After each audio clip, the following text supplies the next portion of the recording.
You wrote your Obama endorsement for Tina Brown's new website, The Daily Beast. Wouldn't it have been gutsier to do it for National Review?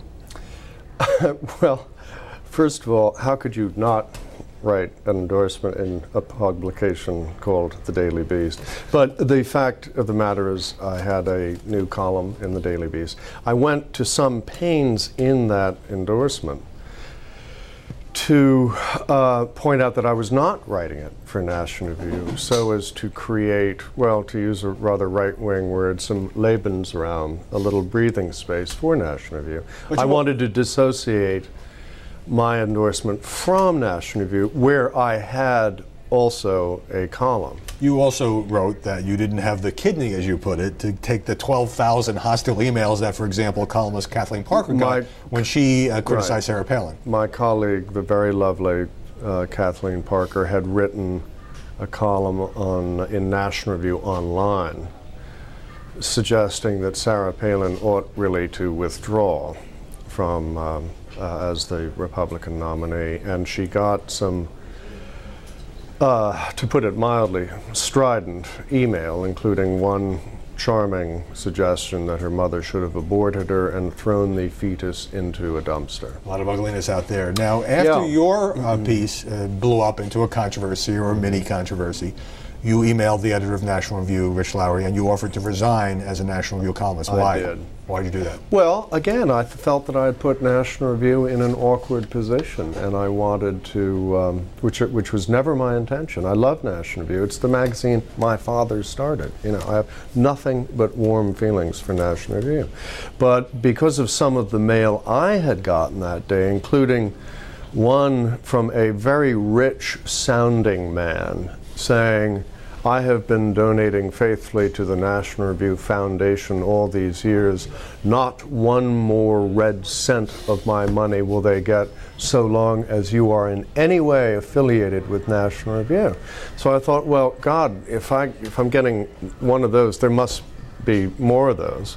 And the last thing I wanted to do was penalize National Review for my own independent political thoughts. So I sent an email to Rich Lowry saying, look, if it would make it any easier for you guys for me to resign the column, the email was slugged a sincere offer. And that sincere offer was sincerely accepted. Well, be careful to whom you tender a resignation offer.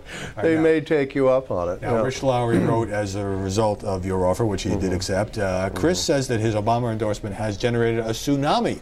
That email at NRO, National Review Online, has been running, 700 to 1 against him, and there's a debate about whether to boil him in oil or shoot him. Chris is either misinformed or exercising poetic license. We've gotten about 100 emails, if that, a tiny amount compared to our usual volume, and threats of cancellations in the single digits. So he's suggesting you're exaggerating the reality. Well, if that's so, then why did he accept my letter of resignation? What do you think? You'd have to ask Rich. But I mean, look. I don't doubt what Rich is saying. Rich is an honest and good guy, and I like him a lot. But that's rather counterintuitive, what you just read. Have we reached a point where a conservative speaking his mind, as you have done, you've known John McCain for a long time, you've disenchanted with his campaign, you came out for Obama, where by doing that, people on your side of the aisle, so to speak, conservatives, are so intolerant that they are beating you to a bloody pulp? Well, it would seem.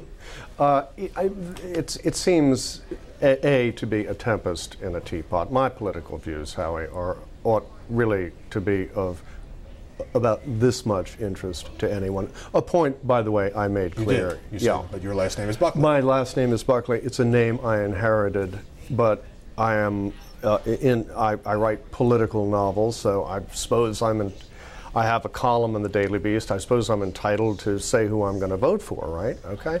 But it seems the discourse, if it's come to this, it seems to me the discourse has become a little bit calcified and sclerotic. For heaven's sakes. Last question. Would your late father have been intolerant of dissenting views like this? No. My father endorsed Al Lowenstein, liberal Democrat for Congress. He endorsed Joe Lieberman for Senate in 1980.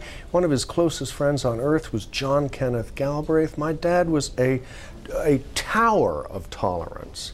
What Pop, as I used to call him, would have done in this situation was he would have devoted 6 pages in the next issue of National Review to denouncing me. And it would have made for some pretty lively discourse and good journalism. And I would have enjoyed reading it. And you might have even had me on to discuss the denunciations. All right. Christopher Buckley, thanks very much for joining us.